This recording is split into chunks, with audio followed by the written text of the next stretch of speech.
This is for anyone who may be taken aback by my comments. I don't really care if you are. I hope you are. For years now, it has been, 2.5 years since he officially entered the political arena. Donald Trump, congratulations. You have made this country a land where sleaze is not just the language of politics, but the political environment itself. His supporters made excuses, continue to make excuses for him. You also might want to do some self-examination. What does it say about you that no matter what, you continue to make excuses for this man, for his vile behavior, this sort of vile behavior? Doesn't that make you just as bad, if not worse, than him? And for all of you who over the last few years have uttered that tired, lazy, uninformed, uneducated, ignorant response of calling me and others who point out racist behavior racists, you know what you can go do? Fuck Trump.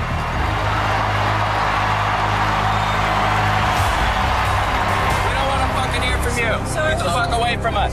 We don't want to fucking hear from you. We got nothing to fucking say to you. Get the fuck away from our... Get out of his face. We don't want anything to do with you. You're a fucking spash. It's fucking over. The discourse is over. We have argued, we have pondered. The discourse is over. We're not going to be polite anymore. We're going to fight back. We begin with several developing stories here on a Friday night. First, the violent and bloody clashes outside a Donald Trump event.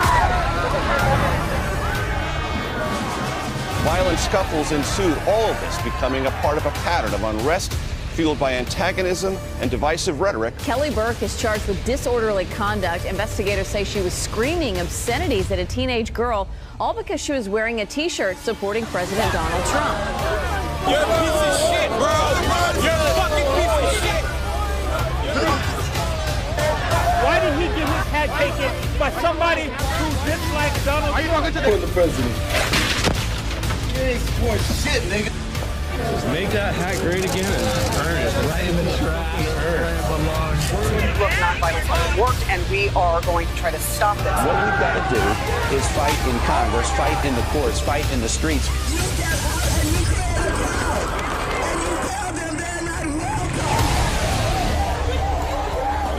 Donald Trump's campaign is surrounded by controversy this morning after a weekend of chaos and violence. It is a result of the culture of Trump supporters. We need a revolution. Are you suggesting that the entire Trump vote was racist and by racists? I think yes. I'm not going to. I don't think that's a Nazi. I'm not a Nazi. Oh, what are you doing, man? Hey. The people of color who are attacked by their fellow citizens who feel emboldened to be publicly racist. Because the president is. His supporters, what does it say about you? A terrifying night of violence as Donald Trump supporters were attacked by an angry mob waiting for them outside a Trump rally. What happened? This guy like sucker punched him in the back of the head. You also might want to do some self-examination. Another fist fight's about to break out right now. Trump supporter is getting pummeled right now. One Trump supporter got knocked around when a fight broke A out. homeless woman confronted as she showed her support for Donald Trump with his star on the Hollywood Walk of You Fame. continue to make excuses for this man, for his vile behavior. Doesn't that make you just as bad, if not worse?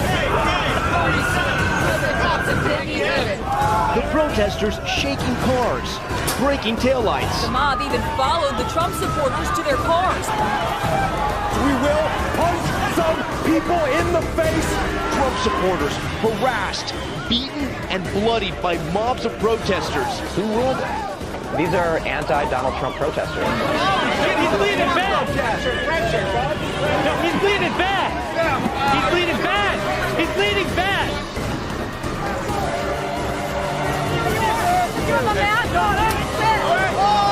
Man viciously beaten, all because he voted for Donald Trump. Oh shit, he's bleeding. Yo, bleeding.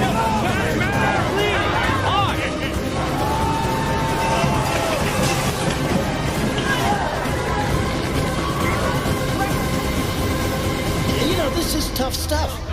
We're fighting a war. No Trump, no wall, no USA at all. No Trump, no wall, no USA at all. No Trump, no wall.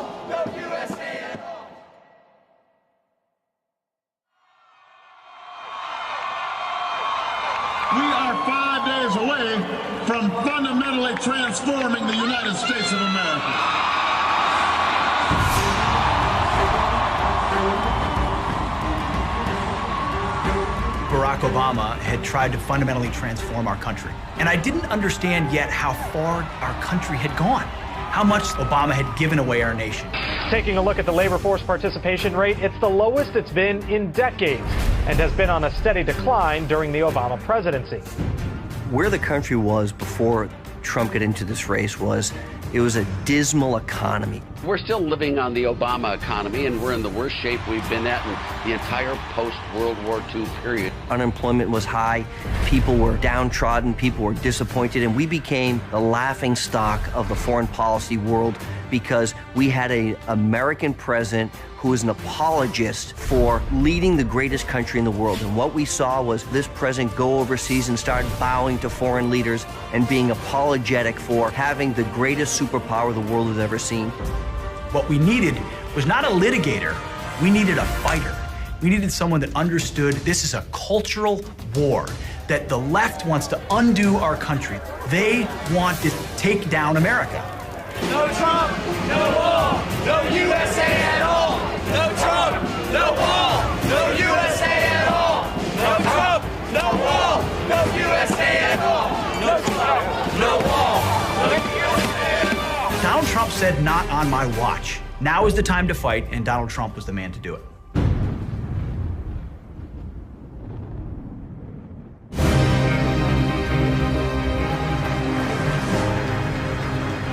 We don't have victories anymore. We used to have victories, but we don't have them. When was the last time anybody saw us beating China? When did we beat Japan at anything? When do we beat Mexico at the border? They're laughing at us, at our stupidity. The U.S. has become a dumping ground for everybody else's problems. The world right now is going, whites are black, Trump's running for president, like, does gravity still work? You're not going to be president, all right? Folks, Donald Trump is not a serious person. That he might be leading the Republican ticket next. I know you don't believe that, but I want to go on. Let's not mince words. Donald Trump is a bigot and a racist. I'm sorry, he's a racist. He's a belligerent, loudmouth racist. There is zero chance we'll be seeing you being sworn in on the Capitol steps with your hand on a giant golden Bible.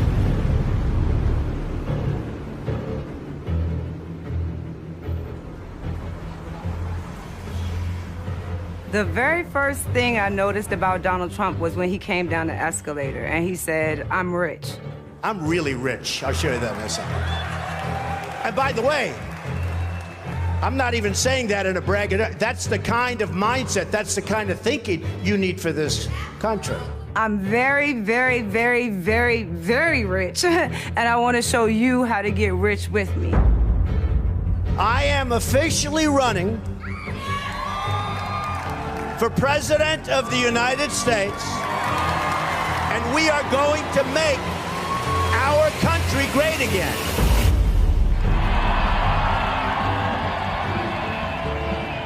So this began as 500 people in a ballroom in Phoenix. And the hotel called us up. And they said, please don't do it here. We're going to be swamped. It's going to destroy the building. And we will make America great again. It's been amazing. And outside, sadly, we have thousands of people that can't get in. So you know real estate. You know real estate. We're going to do it. I love you all. Thank you very much, everybody. Thank you. I love you. Thank you. We're going to do it. I think in the primaries, the candidates that were fielded by the Republican Party, it was the best group of candidates that I've ever seen run for the Republican nomination. And it's one that Trump was able to dispense with very quickly and I think very easily. And that's because he connected to voters in a way that they didn't. I was told by everybody, do not go to Iowa. You could never finish even in the top 10. And I said, but I have friends in Iowa. I know a lot of people in Iowa. I think they'll really like me. Let's give it a shot. They said, don't do it. I said, I have to do it. And We finished second, and I want to tell you something. I'm just honored. I'm really honored. And there's a reason his support collapsed in the final days. You look at all the entrance polls, people decided the last week, last 2 days, last day. They went to Rubio and Cruz. Donald Trump is the here today, gone tomorrow candidate for president. Fox News can now project that Donald Trump will win the Republican presidential primary. Because as entertaining as Donald Trump is a liar. And which Republican candidate has the best chance of winning the general election? Of the declared ones right now, Donald Trump. Donald Trump, the billionaire real estate magnate, will win the South Carolina Republican primary. There's not going to be a President Donald Trump. CBS News is projecting that Donald Trump is the winner in the state of Florida. So here you have two sides within the same party battling over who's going to be right when this is all over. Your words were, among Hispanics generally, Trump polls only slightly better than cancer.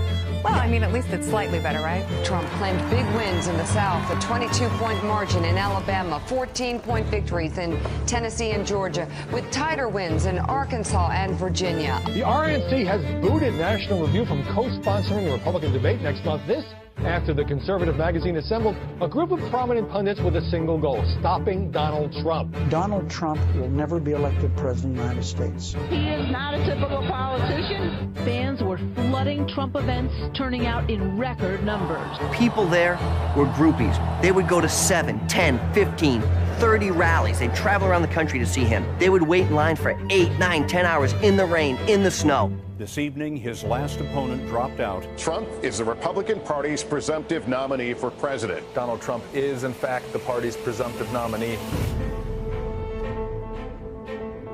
And I could not be more proud tonight to present to you and to all of America my father and our next president, Donald J.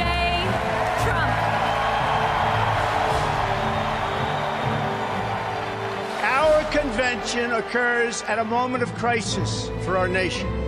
The attacks on our police and the terrorism of our cities threaten our very way of life. Any politician who does not grasp this danger is not fit to lead our country. The crime and violence that today afflicts our nation will soon, and I mean very soon, come to an end. Beginning on January 20th of 2017, safety will be restored. What about our economy? Again, I will tell you the plain facts that have been edited out of your nightly news and your morning newspaper. Nearly 4 in 10 African American children are living in poverty, while 58% of African American youth are now not employed.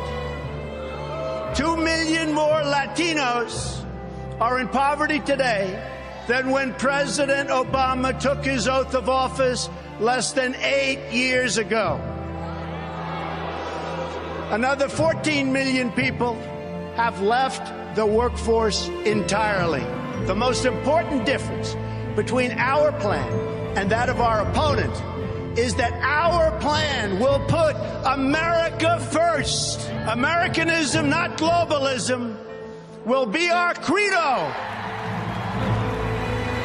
The American people will come first once again.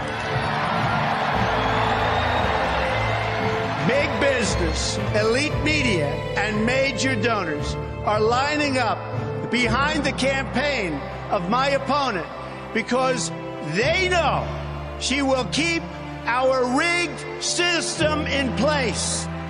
My message is that things have to change, and they have to change right now. Every day, I wake up determined to deliver a better life for the people all across this nation that have been ignored, neglected, and abandoned. I have visited the laid-off factory workers, and the communities crushed by our horrible and unfair trade deals. These are the forgotten men and women of our country, and they are forgotten, but they're not going to be forgotten long.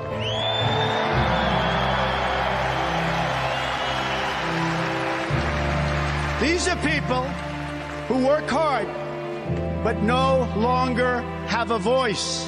I am your voice.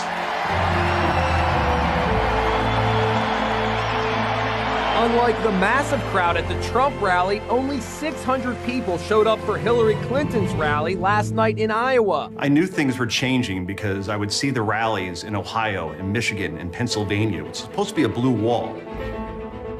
I thought Donald Trump was one of the first politicians in a while who looked at voters and saw them as real people in concrete situations, people with real everyday problems, and who saw them as his fellow Americans. He kind of looked at them as part of a national family. That's Donald Trump reminding the people of where it used to be a better country, where we had manufacturing, where guys who worked in steel mills and coal plants were heroes of our country. And now under the Obama years, those jobs were decimated. And he promised to bring those manufacturing jobs back because middle America had been left behind.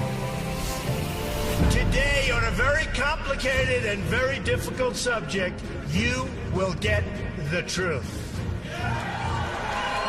The fundamental problem with the immigration system in our country is that it serves the needs of wealthy donors, political activists, and powerful politicians. Let me tell you who it does not serve. It does not serve you, the American people. Doesn't serve you. Illegal immigration costs our country more than $113 billion a year. Most illegal immigrants are lower-skilled workers with less education who compete directly against vulnerable American workers. Only the out-of-touch media elites think the biggest problem facing American society today is that there are 11 million illegal immigrants who don't have legal status. To all the politicians, donors, and special interests, hear these words from me and all of you today. There is only one core issue in the immigration debate, and that issue is the well-being of the American people. Build the wall. Build the wall. They will.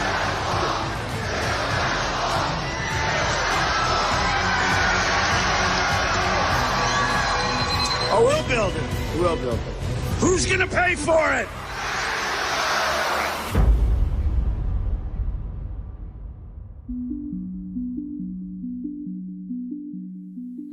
You could put half of Trump supporters into what I call the basket of deplorables. Right? The racist, sexist, homophobic, xenophobic, Islamophobic, you name it. When Hillary Clinton called our voters and our supporters deplorable, I think it helped change the dynamics of the entire race. So what does she get out of criticizing a quarter of the country, presumably some of whom she'd love to have vote for her? We have the support of cops and soldiers, carpenters and welders, the young and the old, and millions of working-class families who just want a better future and a good job. These were the people Hillary Clinton so viciously demonized. These were among the countless Americans that Hillary Clinton called deplorable. What Hillary Clinton has done here is she's created a community.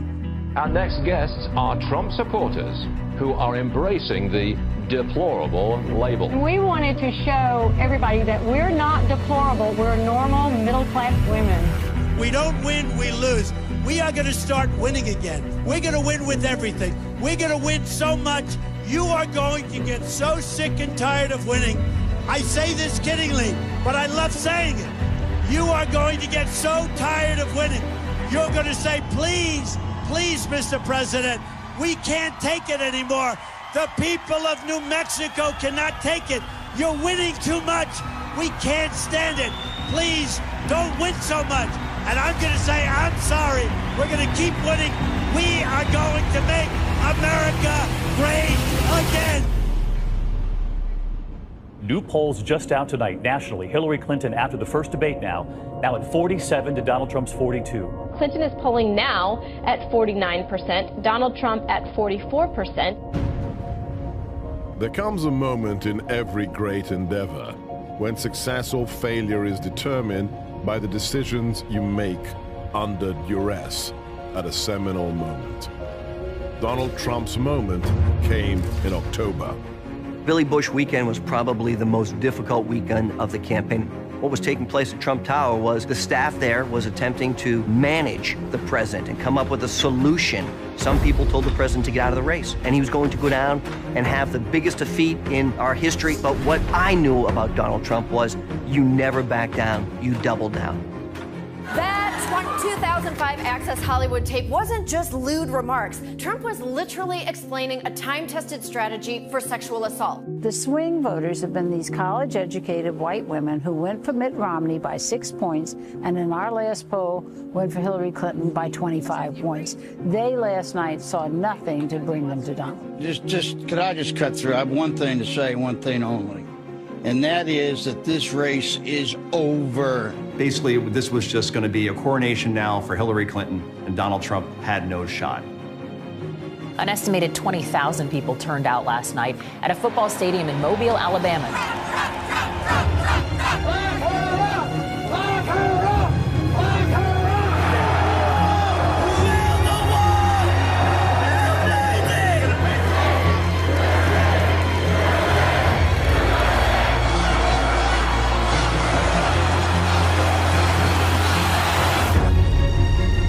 NBC News SurveyMonkey poll is out today. It puts Hillary Clinton up by 10 points over Donald Trump.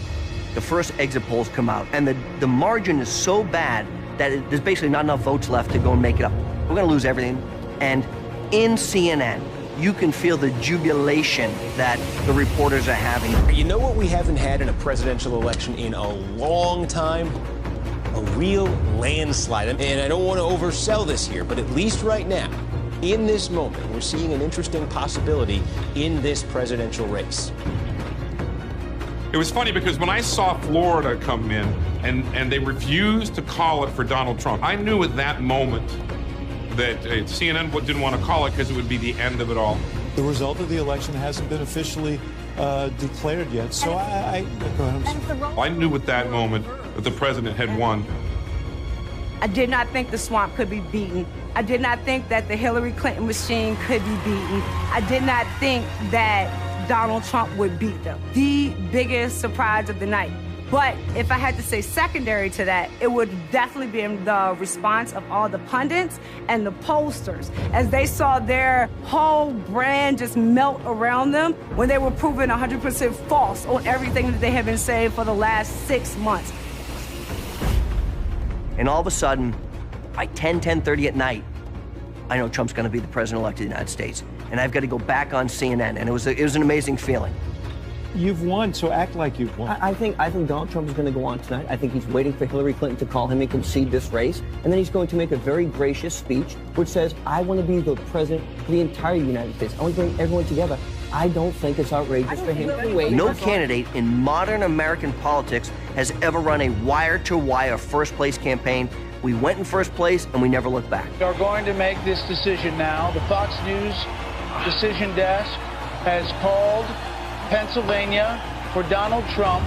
This means that Donald Trump will be the 45th president of the United States.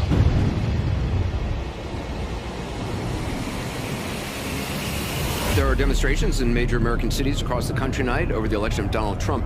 Tens of thousands marched in streets across the United States on Saturday. Protests held in big cities such as Los Angeles, New York, and Chicago. But in Portland Saturday night, it turned violent.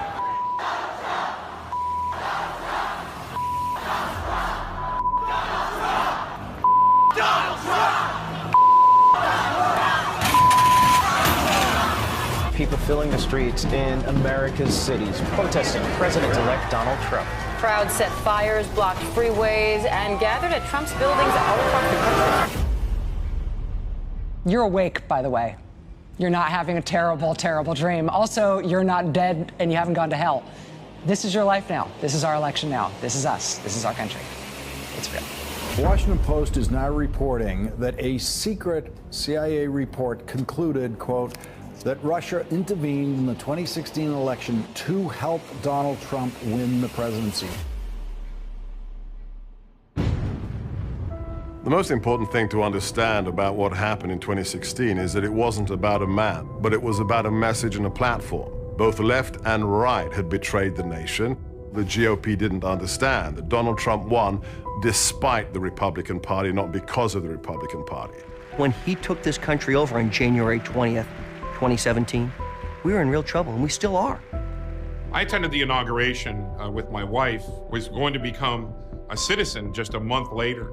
She had never heard a politician speak like this, and she mentioned that this is going to be a presidency like we'd never seen before. And when you listen to that inauguration speech, you understood that he was getting ready for battle.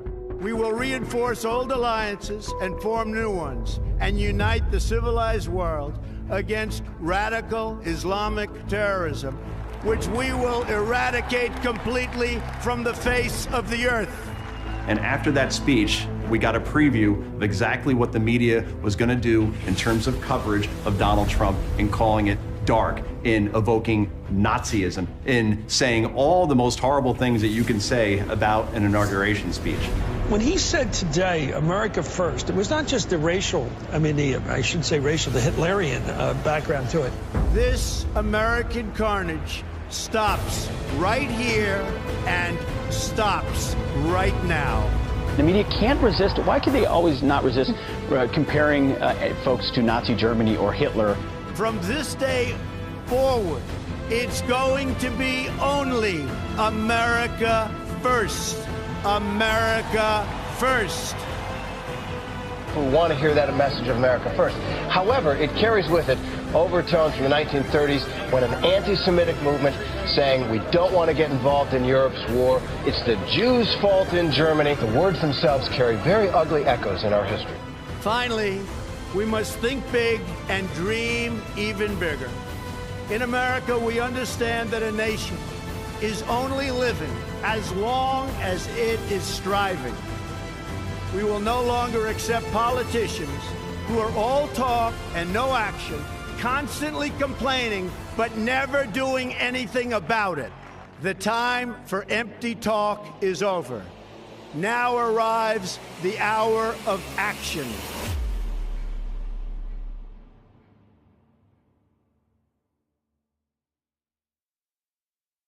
President Trump signing executive orders in his first few days in office. Just moments ago in the Oval Office, as he did sign two executive orders, one to officially ease the burden on Obamacare. American worker hiring freeze except the military. What does that mean, Mark?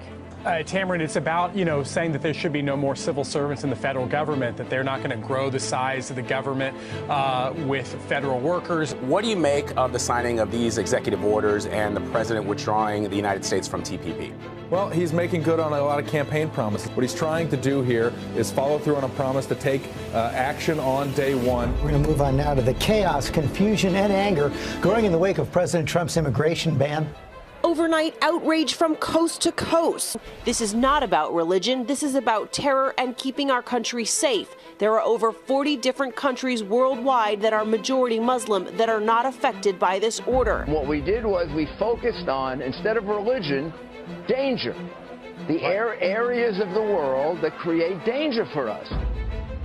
Besides the opposition media, now that Donald Trump holds the most powerful seat in the world, he is faced with opposition from all sides. The Democrats, never-Trumpers inside his own party, and the so-called deep state. People call it the deep state or the administrative state or entrenched political class. These are the people who are making millions off the political system of the United States. Washington is a swamp, and it's filled with people, Republicans and Democrats, who don't have the country's best interests in mind.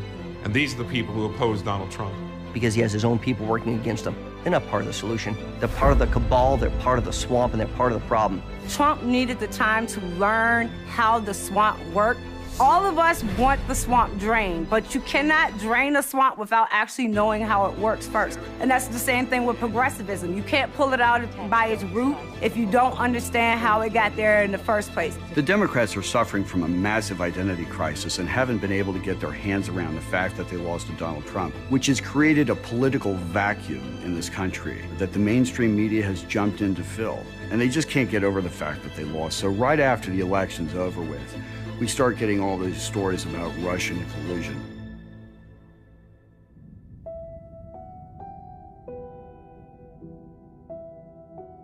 We can't really see anything of collusion. We are at a point where many people in the American public see this investigation for what it is, a way to take down a president, and if it isn't collusion, they'll pivot to something else that has nothing to do with collusion, and the blind partisans, and particularly people in the media, will just run with that narrative. They have phony witch hunts going against me. They have everything going. And you know what? All we do is win, win, win. I don't think the people of the United States wanted an investigation. I think this was an investigation brought on by a conspiracy of people within the entrenched political class in Washington to get rid of Donald Trump. Now that I've been through my own sit-down with the Mueller team, it becomes very obvious to me that this isn't about Russia collusion. It's about getting Donald Trump. Despite the media's desire to hype the Russian collusion narrative, Donald Trump has kept his focus and has managed to secure a number of important victories in less than 2 years. If you look at what this president has been able to achieve in the first year, historic tax cut, the repatriation of money sitting overseas, African-American unemployment, Hispanic unemployment, record lows because of what this president's policies are. He stayed laser focused on the things he said he would do, on the tough calls, on the Paris Climate Accord, on the Iran deal, on moving the embassy from Tel Aviv to Jerusalem, on staring down the trade agreements that have been terrible for our country, on crushing ISIS. People didn't understand the importance of small business in this country. For 30 some odd years, nobody had really addressed the needs of these small business owners. Here we had an opportunity to make that change, and these small business owners needed that help to be able to actually make a change for their own businesses as well. Since the election, we have created 2.4 million new jobs. And something I'm very proud of, African-American unemployment stands at the lowest rate ever recorded.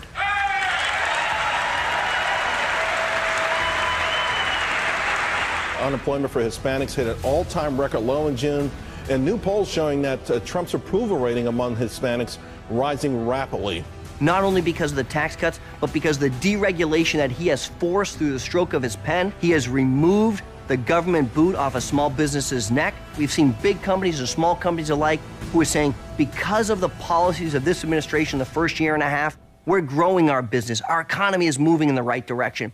That alone would be enough for any other president to secure a re-election right now. You couple that with the success that he's had in getting a Supreme Court justice on the court, more federal bench justices than any president in his tenure at this point ever in history. You look at the Conservative Heritage Foundation, they say, in his first year, Donald Trump has done about 64% of our mandate for leadership. So we were quite encouraged, and for anyone who doubts whether or not we have a conservative president, we in fact do. I've been astonished to watch what it looks like when you see the speed of business versus the speed of government, the speed of action versus the speed of promises. Donald Trump is a businessman who has unleashed the climate of business in this country. He has said, I believe you know how to spend your money better than the government does. I want to cut your taxes so you can invest in your own lives. You can invest in your employees. You can invest in your business. I'm going to reduce regulations so that small business that doesn't have an army of accountants and lawyers and litigators and lobbyists, they're on a level playing field with those big guys that play very well and cozy inside the rigged system. But Donald Trump understands he wants equality of opportunity, not equality of outcome. We can unleash the engines of capitalism. He has unleashed the miracle of free market economics because as a businessman, he understands that that's how you unleash the promise of America.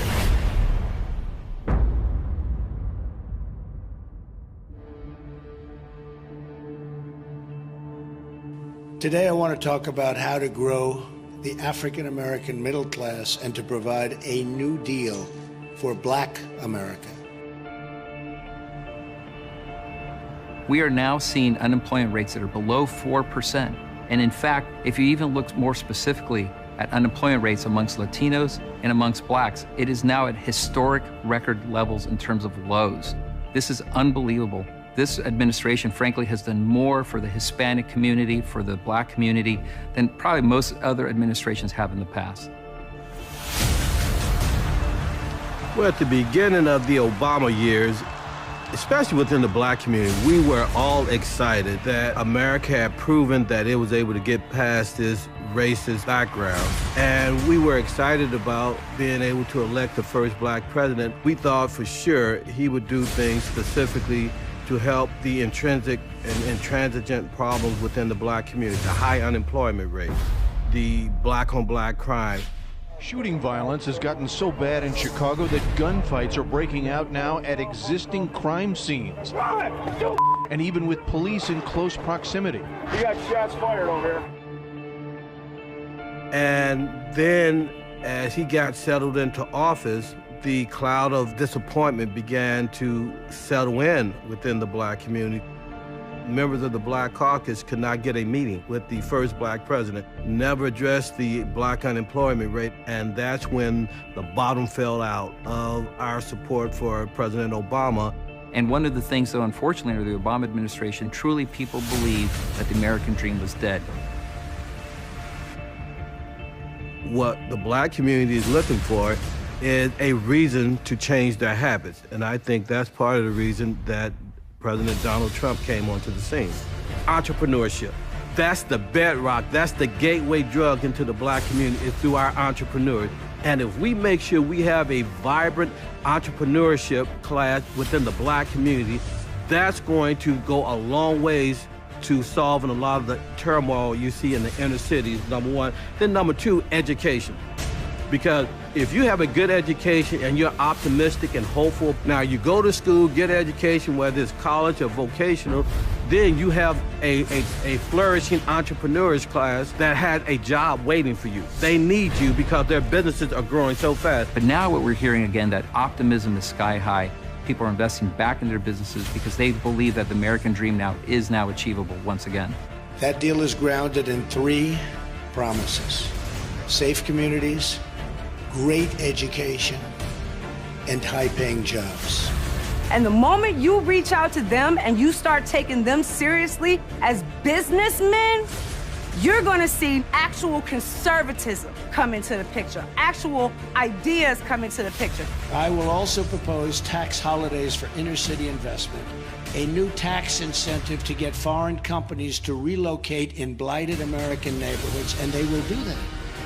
It will be worthwhile. It's called incentive. They will do it. Uprooting progressivism and getting it out of our country so we're not on the brink of democratic socialism. I will produce, and I will get others to produce, and we know for a fact it doesn't work with the Democrats. There's a lot at stake at this moment right now. And if Donald Trump chooses capitalism and chooses that fight at this moment, I think you change the entire trajectory of this country from what progressives have done the last 100 years.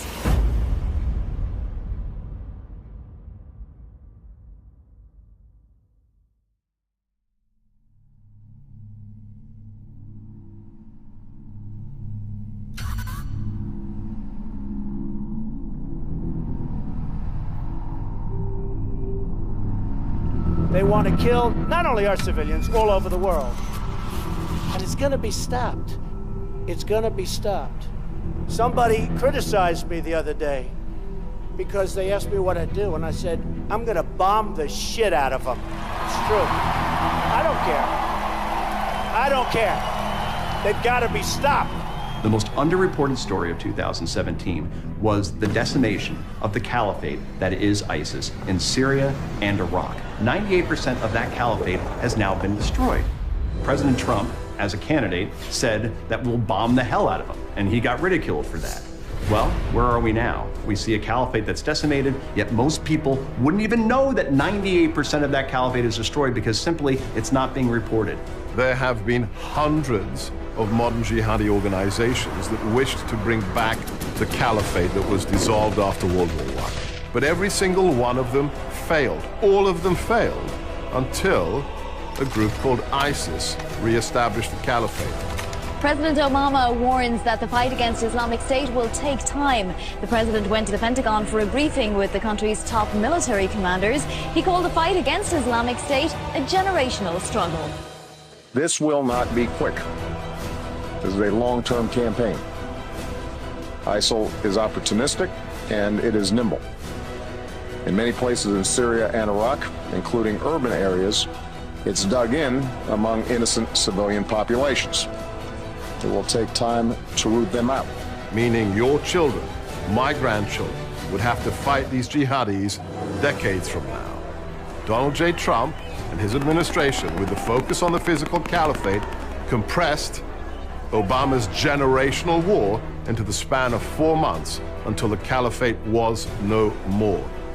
We've made tremendous strides, obviously, in Syria with ISIS. We've taken back virtually all of the caliphate, all of the land. Same thing in Iraq, and we're making tremendous strides. It's sort of the unwritten story right now. President Trump praising the news that ISIS has lost 98% of the territory it once held, with half of those victories coming since he took office. Just last year, ISIS controlled an area in Iraq and Syria the size of Ohio. Look at that on the map. Take a good look at it. And now we're going to show you what exists today. This is the remaining strongholds that are there, a small area along the border. So, big accomplishment. I'll never forget seeing the black flag of ISIS fly over Fallujah, Ramadi, Samarra, other towns that Americans had fought to liberate. And when we saw that, the images were jarring, but the response was infantile. Barack Obama called them the JV team. In January, President Obama told the New Yorker magazine's David Remnick that ISIS, which was then still considered a part of al-Qaeda fighting in Syria, was like a JV basketball team. We're not here to play games. We're not here to build schools. We're not here to hand out soccer balls. We're here to put a rifle round between the eyes of ISIS, to drop a Moab on their face and make sure they never come back to this earth. And here we are now, and the ISIS caliphate has been destroyed. That's the kind of leadership I want, is a commander-in-chief laser-focused on destroying the enemy. Where are the front page headlines? Where are the deep dive stories about the lives that were saved? Where's the talk of the courage of Iraqis, of Kurds, of Syrians, of Americans, putting their life on the line so that ISIS dirtbags can be put into the dirt? Of course, those stories aren't told, because those stories would amplify the success of a commander-in-chief that this media hates.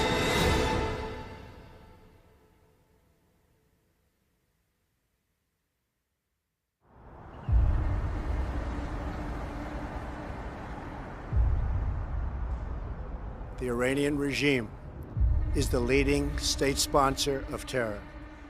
It exports dangerous missiles, fuels conflicts across the Middle East, and supports terrorist proxies and militias such as Hezbollah, Hamas, the Taliban, and al-Qaeda. Therefore, I am announcing today that the United States will withdraw from the Iran nuclear deal. The Iran deal is another example of the president making a promise. He said that this is the worst deal in history, that we're going to get out. Barack Obama was more than foolish. He was reckless, ideologically reckless in America's security in pursuing that deal.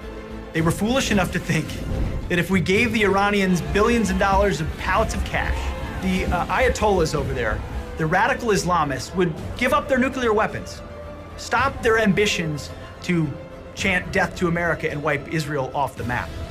Except everything we've seen since we signed that horrific deal is they've only funded their military operations more.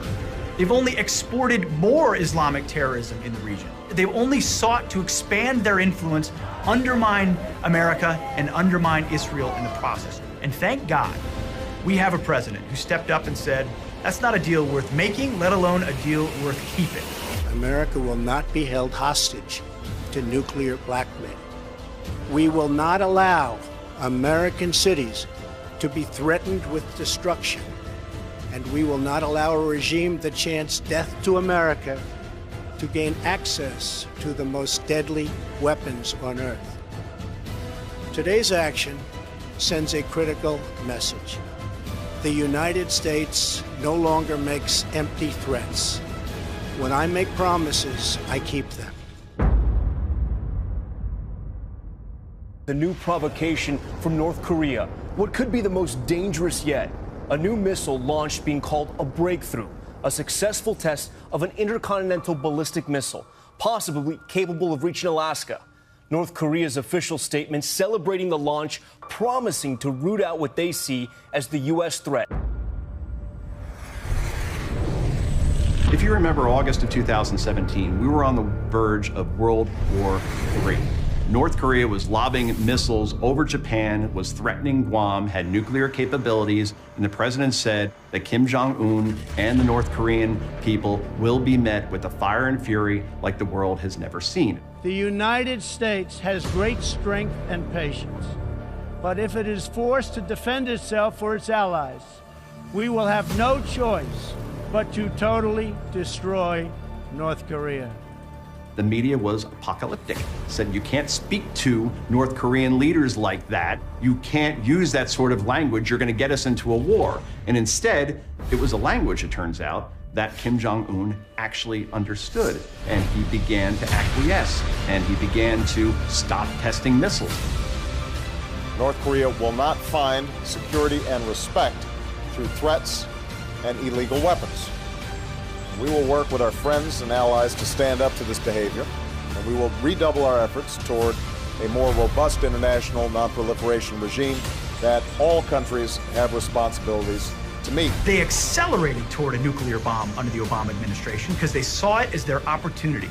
Ironically, that's the #1 issue Barack Obama said he was handing to Donald Trump to solve on the world stage.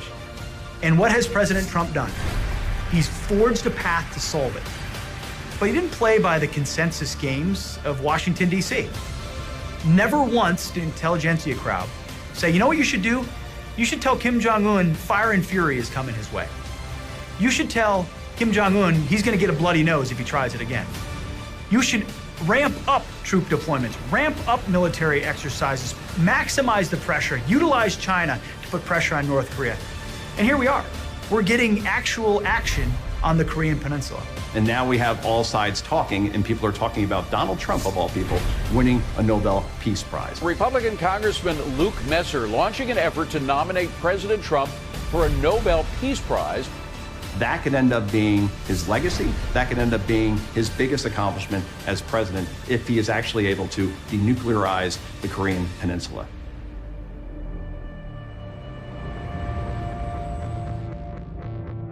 In the Kate Steinle murder case, the illegal immigrant Garcia Zarate, who killed Kate Steinle on that pier in San Francisco, was acquitted just a short time ago of murder and manslaughter charges.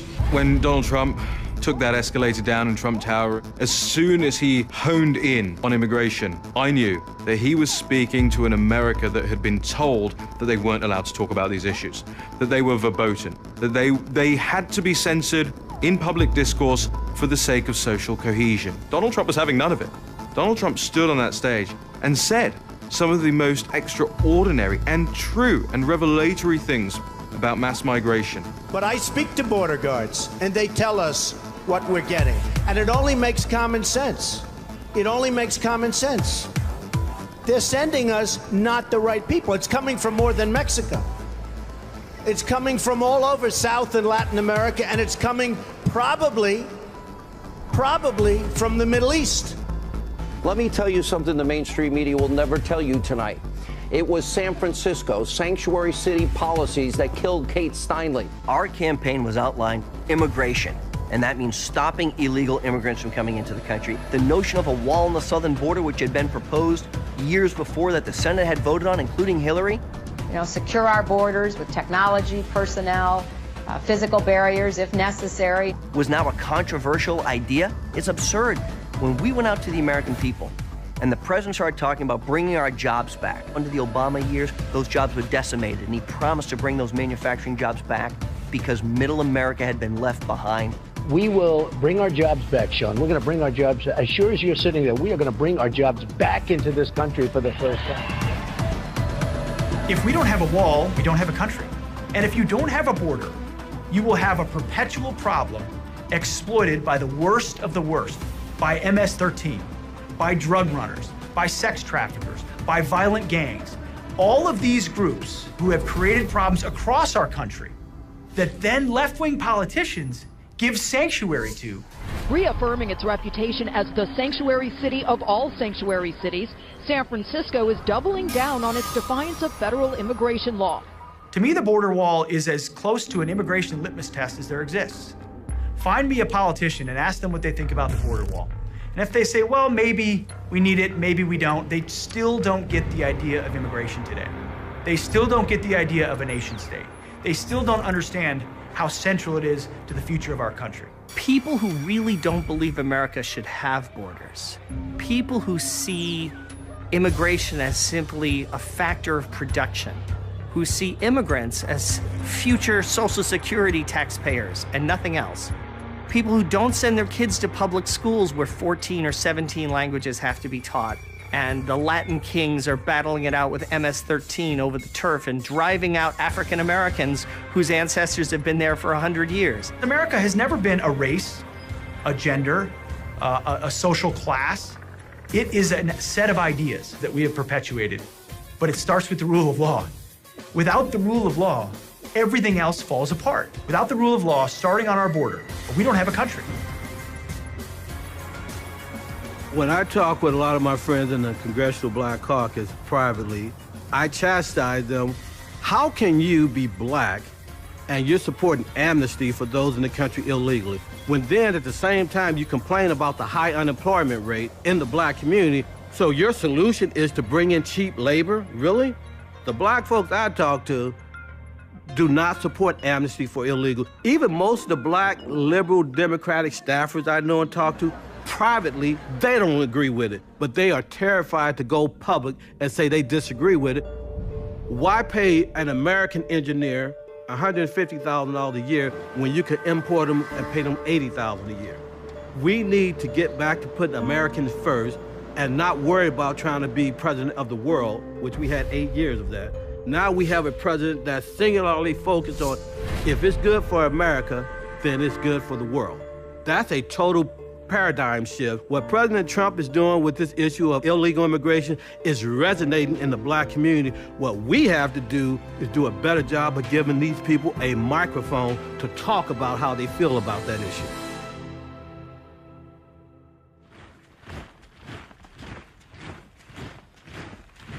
I don't believe there's a bigger geopolitical issue that threatens American security directly than the rise of China. America is the most powerful nation the world has ever seen, on every metric. Nevertheless, there is one nation that has both the desire and the potential to displace us. They see their culture as better than anybody else's, and they see the last 100 years as an anomaly, as a humiliation by the West. What we have today is a modern-day economic superpower. The Chinese today are becoming more communist. They're becoming more oppressive at home. They're becoming more expansionist internationally. China's goal is to diminish the United States at all costs, because China's rise and ultimately China's world domination is to make sure that the United States is defeated. And they're doing everything in their power by using information means, as well as supporting America's enemies, stealing America's technology. The amounts that have been stolen by the Chinese have just been extraordinary, in the trillions of dollars of valuable U.S. technology. And they're using that technology to build up their military as well as their diplomatic, economic, and intelligence infrastructures. Once you work in the White House, once you have access to the intelligence that the most powerful intelligence community in the world can provide, you tend to see things differently. I came to realize that the only truly strategic long-term threat that America faces is, in fact, from China. China has a plan to displace us by the 100th anniversary of the Chinese Communist Revolution in 2049. 2049 is 100th anniversary of Chinese People's Republic of China. In the 2021, they want territory integrity, which means they want Taiwan, they want South China Sea. And then in 2049, they want to overtake United States. The flashpoints between the United States and China are clearly in the Pacific. The South China Sea, which sees $5 trillion in trade annually, has been militarized and literally taken over by the Chinese in a covert operation to build small islets throughout the sea and begin militarizing them with missiles. Any of these three flashpoints could erupt into a regional conflict unless the United States takes major action to push back against this Chinese hegemonism. Mr. Xi, for years, he was a very cautious guy. He understood how to climb up in China. To climb up in the communist ladder, you have to be harmless. People are not afraid of you. You're not in anybody's way. But when he got to power, now he's showing his true color. We see him using Mao's language. We see him raise issues like what Mao raised. Xi Jinping comes from a veteran family. Both his parents are communist high-ranking leaders. He grew up in that environment. So when he comes to power, he has a mission to defend, to restore, revive the Communist Party, make it become a stronger, glorify the Communist Party. China is definitely a totalitarian regime because it's control everything. China is control everybody's thinking, everybody's social behavior, and everybody's speech. And not a single regime in the history can have such a total control over its people. The totalitarian machine, the whole country is a police state. They have developed a strategy, the One Belt, One Road strategy, and they've developed a doctrine called unrestricted warfare to undermine us in indirect ways, specifically economic warfare and political warfare and the development of military technologies that leapfrog over conventional military technology development.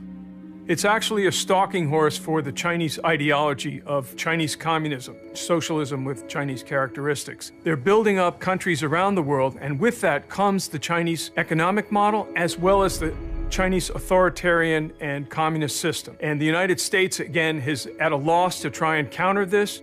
China basically has no oil, and therefore they're heavily dependent on Middle Eastern oil, so they're looking for ways to control the oil coming out of the Persian Gulf and the Middle East and make sure that they can secure that.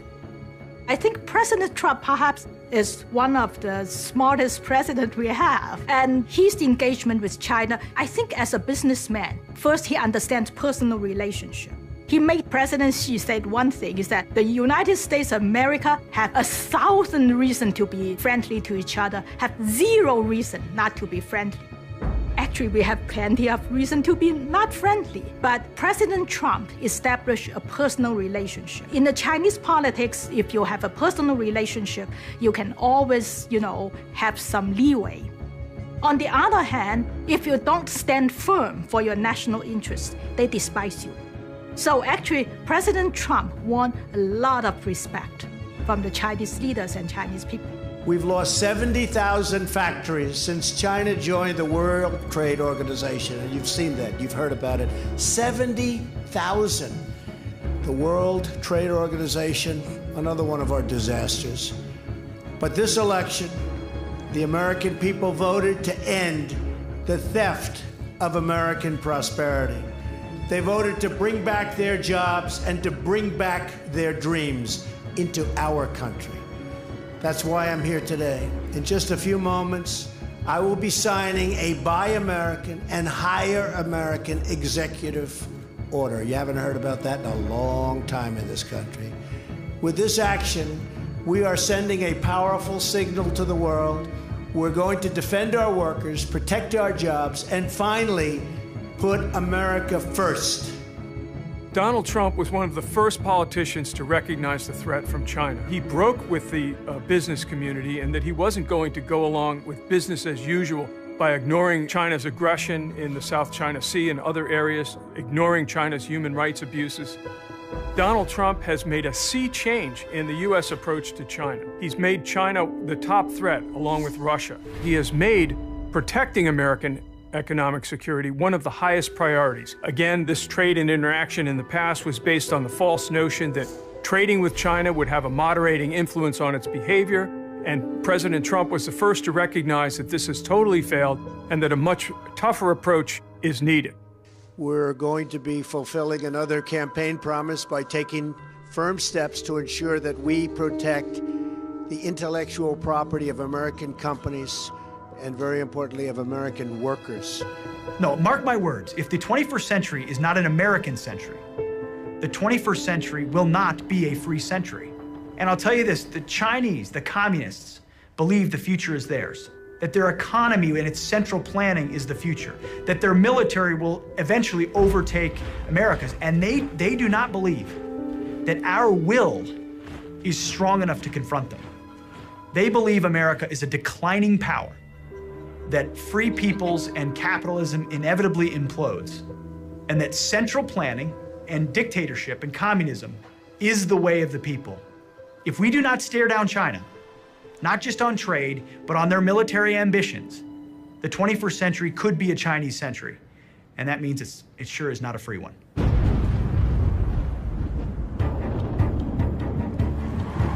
The deplorables know that they've been doing the heavy lifting for a long time. They're the guys from the small towns across America whose parents have the 9-to-5 jobs, make just enough to get them off to college, but infuse in them the values that matter the most. Love your country, be willing to fight for things greater than yourself, earn a paycheck because there's dignity in work, and raise a family that perpetuates that into the next generation that loves America. So the deplorables said, the way I give to my country is to give the way the previous generation did. In November, we have so much actually at stake, so much to lose. The Democrats, they actually are saying, vote for us and we will raise your taxes. What can you do but raise taxes? You're used to hearing the Democrats say, vote for us, we'll give you free stuff here and free stuff there. Our small business owners right now, their optimism is sky high because they believe that these are the tax cuts that they're going to be facing in the future. But I'll tell you now that we're hearing a little bit of concern now because they're asking the question, what happens if they go away? You raised the issue of taxes. Trump raised that issue. Let's talk about it. What's too high for the top personal rate? It's not about a number. That's what negotiations are all about. What rate? Yes, we are going to end these. We'll come up with that rate, but it'll be a damn lot higher than it is right now. This is Armageddon. Is 50% obviously too high? Look, there was a time in a very prosperous America where the top marginal rate was well above 50%. Previously, you'd been asked if a 90% marginal rate is certainly too high, and you said no. So how high are you willing to go? Not one Democrat voted to cut taxes. Not one. And just as I promised the American people from this podium 11 months ago, we enacted the biggest tax cuts and reforms in American history. The November 2018 elections are absolutely critical to see this president's agenda continue to move forward. This election, if it is an election about the success that our country is facing, Donald Trump wins and the Republicans keep and expand their majorities both in the Senate and the House. If this is a localized election where the Democratic candidates are running away from Nancy Pelosi and the leadership of the Democratic Party, then the Democrats are going to do very well. We have come up with a lot of solutions, but we have Democrats that don't want to approve anything because that's probably, they think, bad for the election that's coming up. What Democrats are very good at doing is they go into their districts, they campaign and say one thing, they come to Washington, D.C., and they do the exact opposite. That's what is on trial. That is what we are talking about for the November election. Donald Trump is definitely on the ballot in every race across the country. You're either with an agenda, a reform agenda of Washington that is with the people to make government smaller and more effective and to return more money to the pockets of the American taxpayer, or you're with those in the Beltway that want to grow government, grow the size of its regulation, and to keep imposing itself on our lives. Tell me what the Democrats are running on. What's their platform relative to the black community? Just think about the impact of voting Democrat and having several prominent black liberals chairing major committees. If you don't think elections matter, All I say is when you wake up this morning, think of Chairman Maxine Waters chairing the Financial Services Committee. That should scare you to vote Republican right there. I don't think there's been a midterm election this important in my lifetime because the Democrats want to take us back to taxes and to the regulatory states and largely the politicization of everything, okay? One of the reasons the economy is doing well now is because the president is getting the boot of government off the necks of business people and farmers and people that make things, grow things, and build things. And the government released its gross domestic product report for the second quarter this morning. It showed the U.S. economy grew 4.1% from April through June. That's the best showing since 2014. The Democratic Party of America have wasted the first year and a half of the Trump presidency attacking him on nonsensical issues because they think, firstly, they control the media. They think, secondly, they control the culture. And so their ideas will pervade, their ideas will filter down necessarily no matter what. They don't rule the roost. They have no answers. So they resorted to racist and xenophobe and all these other things. The Democrats have nothing to run on in November. What platform do they have? Are they going to vote on let's bring ISIS back? Let's get rid of the 5 million job bonuses that have been created by the tax reform? Shall we not build the wall? They can't run on this. The 2016 election was a peaceful political revolution, and it was historic. I have a whole list of accomplishments that the group behind me have done in terms of this administration and this Congress, but you've heard it before. We are making America great again. But 2018 is even more important than the election of the president. The whole Make America Great Again agenda relies upon 7 more years of this administration being able to bring us back to where we should be. So yes, without a doubt, this election cycle is about the highest stakes possible for our nation. There is a lot at stake in November for the American public, and it really comes down to one question, which is, who do you actually best believes deserves to make the choice for you? Do you make the choice for yourself, or do you allow the government to actually make the choice for you? 2018 is another election about Donald Trump. What they want to do is shut up the deplorables. They want to shut you up because you know what? They're scared of him. They are scared of what he's done. They're scared of the economy that he's created. It scares them that our allies in the world love us and trust us more than ever because they were supposed to hate this president, according to the elite media. They are terrified of President Trump because they're terrified of you and your values. There's a new Gallup poll that shows President Trump's rating are on the rise, and 90% in fact of his party supports the president. That's the second highest rating in modern history for the GOP. What is glaringly obvious is that the left and the opposition party in the media, they do not have any answers against the Make America Great Again agenda. They don't have any policy solutions. They know that Trump is on the rise out there in the polls because he's doing what he was elected to do. He's delivering jobs, he's securing the border, even his foreign policy, probably the greatest foreign policy we've seen in decades. 2018, therefore, represents a vote for Donald Trump or a vote for impeachment of Donald Trump, because they cannot defeat this agenda at the ballot box. Impeach 45! Impeach 45! If the Democrats win the midterms, they are going to go after Donald Trump for impeachment.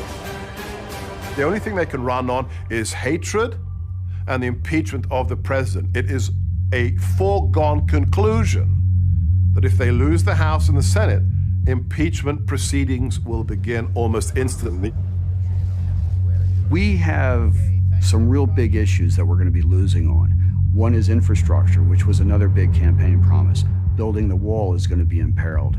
And depending on what happens in the Senate, the whole judicial nomination could come to a complete and grinding stop. We're going to have some Supreme Court vacancies that are going to determine the future of this country for the next 50 to 60 years. Those are critical nominations, and they need to get confirmed by the Senate when they're made. And if we lose, if the Democrats take the Senate as well, we're going to lose all those judicial nominations. And that's why we must do everything in our power to block this appointment. Let's take a page out of Mitch McConnell's book and not have a vote on this until the midterm elections. If they take the House, we will have a divided impotent government where nothing gets accomplished. It will be ugly and horrible, even beyond the ludicrous and dishonest impeachment hearings, which manifestly corrupt Democrats will be conducting in the full light of day, with everyone knowing that it's purely a partisan exercise. I don't respect this president. I don't trust this president. He's not working in the best interest of the American people. His motives and his actions are contemptible, and I will fight every day until he is impeached. We have to keep the House, because if you listen to Maxine Waters, she goes around saying, we will impeach him. We will impeach him. Then people said, but he hasn't done anything wrong. It's time for his agenda to be enacted fully. And we need the midterm elections to stay with the Republicans for that agenda to continue. Otherwise, you're going back to more regulation, more taxes, and more state control from an Obama-Clinton approach to government. Going out in 2018 is like going out in 2016 or going out in 2020.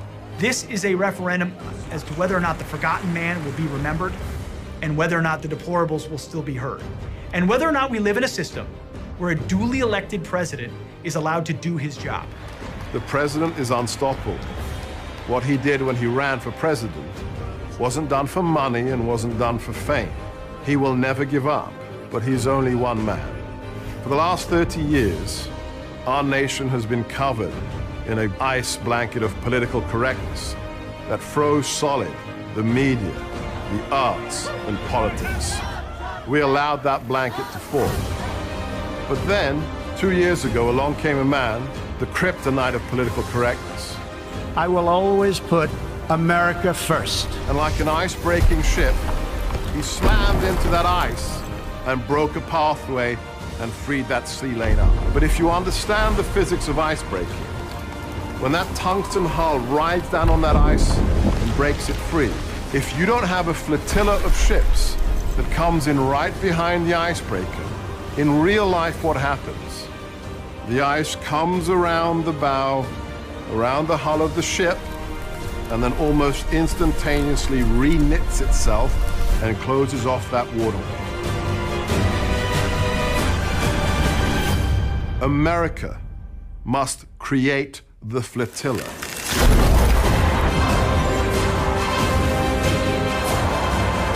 Every single person who is proud of what has been achieved must come to be part of that flotilla and to be what the military calls a force multiplier for the president. The stakes of the next election are even bigger than the one that changed the face of the nation